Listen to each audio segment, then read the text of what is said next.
Hello everyone, আসসালামু আলাইকুম। আমাদের ভিআইপি ক্লায়েন্টের চুল আপনারা গেস করেন আমি কি করেছি, বাট এখন গেস করলেও তো আমার শোনার উপায় নাই, তারপর আমি বলে দিচ্ছি। আমার ক্লায়েন্টের এই যে ছোট ছোট দেখতে পাচ্ছেন যে অসমান চুলগুলো আছে, এগুলো হচ্ছে কেটে কেটে পড়েছে।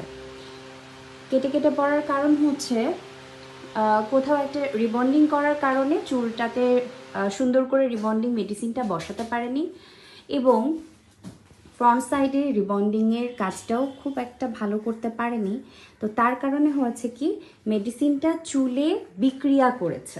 বিক্রিয়া করার কারণে এই যে দেখছেন, এই যে কেটে কেটে পড়া, এই যে আমি আঙুল দিয়ে দেখাচ্ছি, এগুলো হচ্ছে সব কেটে পড়া চুল, যেগুলো আসলে কেটে কেটে ভেঙে ভেঙে পড়েছে। এখন চুলটা অনেক বেশি সফট হয়েছে ট্রিটমেন্টের পর।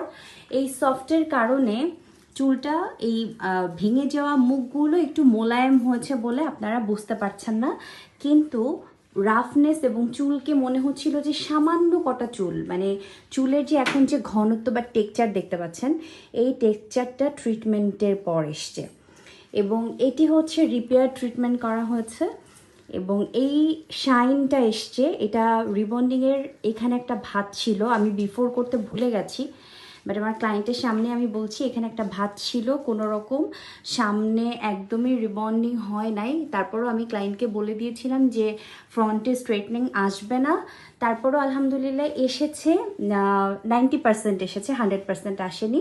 সো বাকি চুলগুলোতে যেই জায়গাগুলোতে রিবন্ডিং মেডিসিন ছিল, সেই মেডিসিনের জায়গাগুলোতে আবার নতুন করে আমরা হচ্ছে ট্রিটমেন্ট করে medicine and cuticle set up করেছি এবং মেডিসিনটা সিল করেছি। দ্যাটস ওয়াই এত সফট। এই যে আপুর কিন্তু চুলে একটু কালার ছিল, কালারটাও কিন্তু দারুণ ফুটে উঠেছে।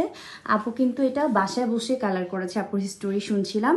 কিন্তু এই ট্রিটমেন্টের ফলে চুলের টেক্সচার, কালার দুটোই অনবদ্য হয়েছে, এবং সবচেয়ে বড় কথা, আপুর মেডিসিনের রিবন্ডিং দেওয়ার সময় স্ক্যাল্পে লাগিয়ে দিয়েছিল, যার ফলে স্ক্যাল্পটা খুব রাফ লাগছিল এবং চুলগুলো মনে হচ্ছিল যে একদমই মাথায় চুল নাই।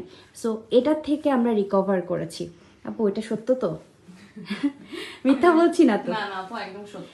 হ্যাঁ, সো আমি এই যে আপনাদেরকে বারবার বলি যে এই যে আপনারা যেখান থেকে করেন একটু কনসার্ন নেন, একটু ভালো কাজগুলো করেন, কারণ চুল এবং স্কিন আমরা কোটি টাকা দিয়েও ফেরত দিতে পারবো না ক্লায়েন্টকে, এবং এটি কিন্তু মানুষের অমূল্য সম্পদ। সো চুল এবং স্কিন, ফেস, এই জিনিসটা নিয়ে এত সামান্যভাবে দেখাটা উচিত না। সো সবাই ভালো থাকবেন, সুস্থ থাকবেন। ইন্টারন্যাশনাল বিউটিফিকেশন বাই বিপাশাকে ভালোবাসায় রাখবেন। আল্লাহ হাফেজ।